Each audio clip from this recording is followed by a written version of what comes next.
Executive Essentials in Promoting Peer-Reviewed Publications is our episode topic. Rejoining us as guest is Dr. Anna Valdez, Professor and Chair of Nursing at Sonoma State University, as well as the Editor-in-Chief of the Journal of Emergency Nursing. So let's get started.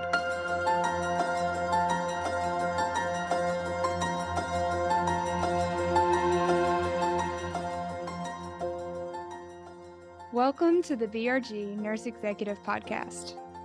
BRG is a global consulting firm that helps organizations in disputes and investigations, corporate finance, and performance improvement and advisory. BRG's healthcare performance improvement practice offers multidisciplinary services to healthcare organizations. We focus on implementation with innovative, independent, and data-driven solutions. In the BRG Nurse Executive Podcast, we discuss improving patient care by advancing nursing leadership. For more information about BRG, please visit thinkbrg.com. Now here's your host, Nick Chmielewski. Anna, thank you so much for joining us again. Thank you, Nick. I'm glad to be here.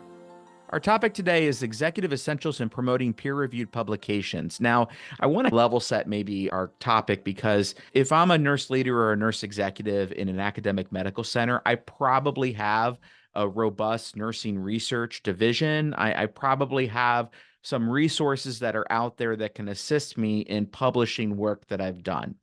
But if I'm in a health system that's a smaller community hospital that's more rural, that may not have those resources, or I'm in a more disenfranchised area, frankly, those resources might not be available. Let's assume for a moment that I'm a director and I've done some performance improvement work and I want to get that information out there, or maybe I've even done some research that I've gone through an IRB, but now I don't know what to do next.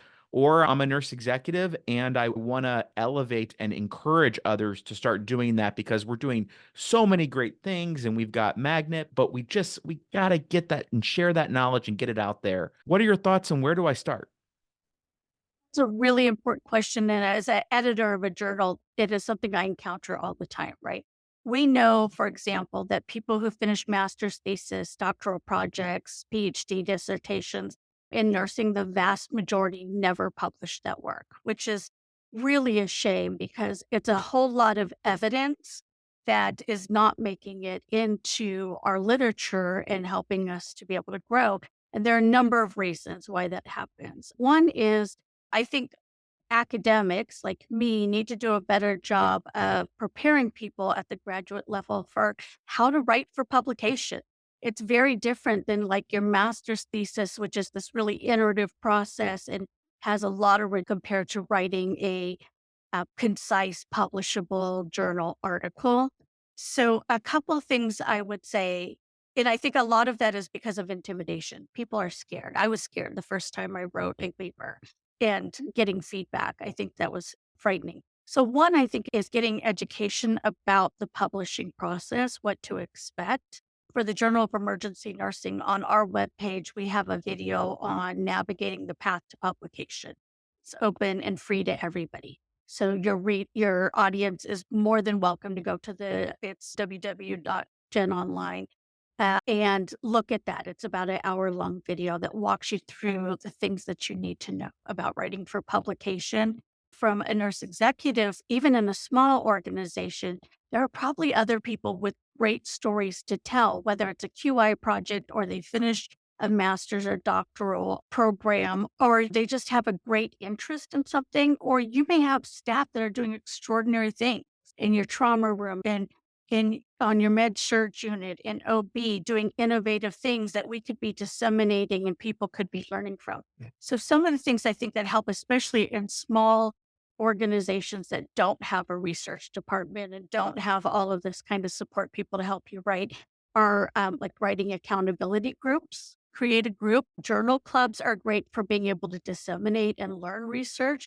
But you can have writing accountability groups, invite people to be there, invite an editor or associate editor or experienced authors to come to that writing accountability group and give pointers and help guide that process. That's fairly easy to do. What I know is when I have timelines I get things done, right? Like I have probably 3 manuscripts on my desk that I need to finish, but I work off a timeline. So writing accountability groups can be really helpful. Also, finding mentors. You'd be surprised how many people who have written articles, if you email them, will respond to you. In my experience, the vast majority of people I've reached out to email to ask about their data or their feedback on something have responded to me. And so I think another thing that's really helpful is having a mentor. And you could poll your nursing staff, your healthcare professionals, and ask who has published, who is wanting to publish on what topics, and maybe even be able to pair people together to do that kind of work. And I think also just getting familiarity with the structure of how to write papers and author guidelines and things like that is helpful. Mentorship is really, I think, a great key. The other thing is if you feel scared because you've never written for publication, right? And as nurses, we are trained to write in incomplete sentences and to check boxes and stuff. And I think that regardless of what educational level we got, we lose the whole scholarly narrative writing. So that takes practice. So one way that is really great for trying to get comfortable are things like writing a letter to the editor. Many journals have sections, smaller kind of specialized topics where it's short articles. And for some journals, like the Journal of Emergency Nursing, we have section editors who will work directly with authors. So you can say, I have this really great pediatric paper that I want to do, or I did this great quality improvement program and had some outcomes that I think are important to share on pediatrics. So you go to the pediatric section and say, hey, I have this idea. Can you help? What I hear you saying is there's a supportive environment for those that are first-time publishers to help them be successful. How many other journals, to your knowledge, are set up with that similar structure? Some of the legacy journals, the really high impact journals like Journal of Advanced Nursing, Nursing Outlook, for example, they get so many papers. They don't have a system usually to be able to mentor or support people or to go through revisions. Yeah, but you got Um, a pretty decent impact factor yourself with the Journal I of Emergency Nursing. That's a philosophy for me as an editor. I respond to every query that gets emailed to me. I have a Okay. really strong desire for mentoring. So some do and some don't. And you can always reach out to the editor and say, I'm really interested in writing this. It's my first time writing as an author. And do you have anybody who can mentor and support me? People do that with me, and I can usually pair them to somebody. Some editors are really busy and they're not going to do that, or they don't see that as a part of their role. I will say that smaller and specialty journals, in my experience, tend to be willing to work with authors more to be able to provide mentorship. Some, and you can watch for this, have mentorship programs where you can pair an experienced author with somebody who's an aspiring author. We're working on doing that at the Journal of Emergency Nursing this year. And I also would say query editors. Some of them won't respond. I get 500 papers a year. I'm not getting 10,000. And so it's easier for me to respond. If I was getting 10,000, I probably would not be able to continue what I do. I'm not sure how you're doing it at 500, but kudos to you for being able to manage that. It sounds like you have a wonderful team that's helping in supporting you. If I'm a nurse executive in of an organization right now, I heard you mention earlier journal club, so that's one strategy that I could implement to start beginning the journey. What are other strategies as a leader that I should implement to encourage the development and dissemination of information through peer-reviewed publications? I think one great way to do it in the practice environment is to include it on your career ladder. Include publishing, and you can even, if you've got like a point system for the ladder or whatever, you can even differentiate between publishing full length and short section papers, for example. I think that providing some kind of incentive for people to do that is really helpful. One of the things that has come up for me recently through Lisa Wolf again sharing that one of her focus groups looking at research and publishing that a lot of DNP grads are being restricted from being able to publish their DNP projects by the organization they work in. And that is, they largely are doing quality improvement projects. And I think what happens is sometimes nurse executives or leaders of organizations, if the quality improvement project is not favorable, right? It didn't show great outcomes, or if it shows that there was a problem, which there should be, right? We do quality improvement because there's a problem to address. They don't want that out there about their organization. And so people are being restricted. And as an editor, I would say, please don't do that for a number of reasons. You could do things like not have the name of your organization. In fact, I encourage authors not to include the name of their organization. Just give a region and a general size, a mid-sized teaching facility in the Northwest. And then it's not singling it out. And yeah, of course, you could look at the author and maybe drill down if you wanted to find out where that was, but folks don't have time for that. And so I would really encourage them to provide support. And if you feel like you need to review it before it is submitted, I think that's fine. I would encourage people not to really censor as much as possible, but rather support the writing and make sure it's ready for publication. And don't stop publications for research and quality improvements that didn't have the intended outcomes.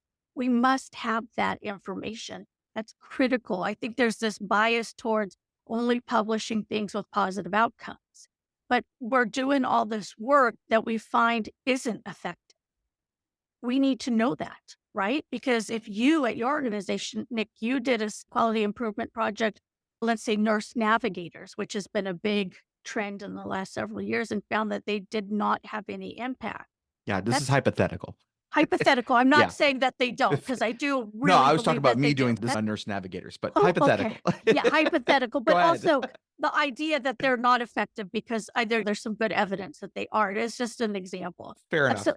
of something that's a more current trend and effort. Or, for example, maybe you tried out having virtual nurses as resources. We're beginning to see a move now of nurses that have a lot of experience in being available by video to nurses who need to be able to consult, and you didn't find that it was helpful. That's really important to share, and also to share why you think it didn't work and what you would recommend to somebody else. So if I have the same great idea, I want to try this in my unit or in my hospital or system, and I see that it didn't work for you and you give us some ideas of why it didn't, I can restructure what it is that I'm doing. So I'd also say, let the evidence go out. If you want to like really make sure it's blinded and it doesn't call out your organization, I think that's totally appropriate. But let the information get out so that people know what is working and what is not working and how they can avoid missteps or potholes that another organization had. The rigor for original research is clearly significantly higher than some of the other things that you were just describing, which would be findings from a project that maybe was not put within a research umbrella, but it's something that we tried from a quality improvement perspective, or true PI that doesn't really meet the definition of the 42 CFR for research. So what avenues, we've talked about organizations themselves suppressing that information, but I think that there are also some DMPs that are out there that have information that they want to get out, and they're not really able to find a journal that is interested or is aligned with publishing that type of information. They only do true research. They don't do quality improvement. They don't do summative editorial findings that may spark an interest to someone to do original research. So how do you get that information out, and where's the right venue to do that? One thing is to look at journals and see what they publish. If you go through the author guidelines, you look at the scope and aims, it'll tell you what they publish. So you don't waste your time, for example, submitting a PI project to a journal that doesn't do that, doesn't publish them, is only publishing research, for example. So looking and seeing, I mentor a lot of aspiring authors, and that's one of the first things that we do. I say, who needs to know about your work? Who are you trying to reach? Who is your audience? So then we look and we find journals that they have that audience. And then we look and see, okay, what kind of papers do they publish? This is what kind of paper it is. And then further, we identify one or two that actually publish PI projects, and a lot of them do. Then I say downloads that have been published and look at them. Make sure that you're using that kind of as an exemplar to be able to do that work. But I think most importantly is finding that audience, finding journals that do that type of paper, and then really paying attention to the author guidelines and seeing what they've published before. The common reasons that I reject papers, most common reason I reject a paper is that it's out of scope for the journal. So first thing you need to do is look at the scope and aims. Is this paper relative to the scope and aims of this journal? If not, don't waste your time sending it to that journal, or at least query the editor and say, I have this type of paper. I think it fits in the scope. And is this something you'd be interested in? I think that's really helpful because I might say, yes, it does fit the scope and aims, but we have published like 10 papers on this in the last 5 years. So I probably would not publish it. That saves you time, right? Because you got to get your paper all formatted to my journal's expectations. So I think looking out there. Now, if you aren't sure, like, how do I find the right audience? The International Academy of Nurse Editors, the acronym is INANE, INANE. They have a website, and on their website, they have a journal index of all of the scholarly peer-reviewed journals in nursing. I give that to my students all the time. I said, when you go to publish, look at this. It helps people to not get caught up with predatory journals, because there are also a bunch of journals out there that will reach out to you and say, for $1,000, we'll fast track, or $5,000, we'll fast track your paper, get the peer review, and guarantee publication. That is not helpful to you. They're not generally regarded as scholarly journals. And especially for people who are in academics, who maybe are on the tenure track, it could actually disrail your tenure to publish in one of those. So one of the things I say is look at the INANE Journal Index. It tells you all of the international journals that participate that are, in fact, scholarly peer-reviewed journals. So you can scroll through it and say, okay, this has my audience, this has my audience, and go from there. If you are under-resourced, you're a new author, you want to get information out, and you find 3 or 4 journals that speak to your audience, start with the smaller journals. Don't go, unless you've got the resources and a team that writes really well, I wouldn't go to the highest impact journal unless you're ready for the fact that you might be rejected, and then you'll go to the next journal, whatever, and timeliness is not an issue.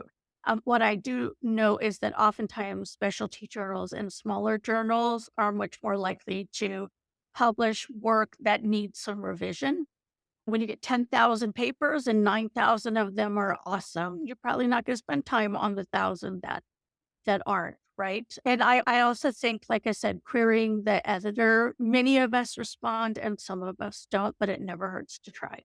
A lot of hospitals are doing posters and poster presentations, whether at the local or the national level, but there's not that next step of turning that poster into something publishable.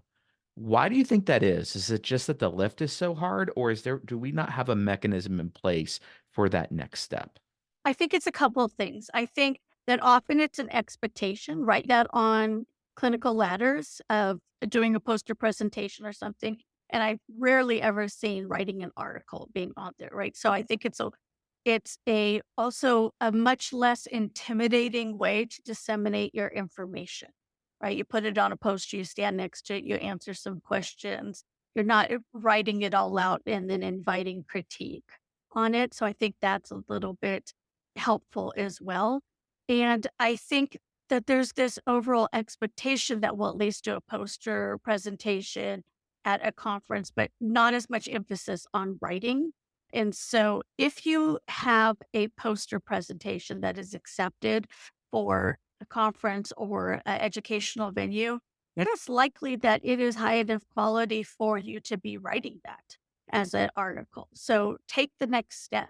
Also, if an editor comes by and gives you their card or says, I'm really interested in your paper, follow up on that, because you already know that they're interested in the topic. I do, the associate editors that work with me, we go around and we look at people's posters and their presentations and come up and talk. If you get that, then go with it. Any closing thoughts as we wrap up this episode? I do want to encourage people. We're intentional about doing that writing for publication video to make it free. Share that with your staff. Share it with your students as, a guide. We also include some other resources in there for folks. And don't be afraid to write. The worst that will happen is that it'll get rejected. And it doesn't mean it's a bad paper. Try again. Expect that you're going to get revisions. 99.9% of papers are going to be sent back to you with revisions. You might not like what the reviewers have to say, but make sure you respond kindly and respectfully and know that you're going to have those kind of revisions. And getting a revise is good. It means I'm interested in your paper. If we can get it to a publishable place, I would like to publish it. So that's a really good outcome if you get a revise. Executive Essentials in Promoting Peer-Reviewed Publications has been our episode topic. Dr. Anna Valdez, the editor-in-chief of the Journal of Emergency Nursing, thank you again so much for your time. And for more information, they can go to genonline.org. Thank you so much. All right. Thank you, Nick. You've been listening to the BRG Nurse Executive Podcast, which focuses on improving patient care by advancing nursing leadership. The views and opinions expressed in this podcast are those of the host and podcast guest and do not necessarily reflect the opinions, position, or policy of the guest employer, Berkeley Research Group, or their other respective employees and affiliates.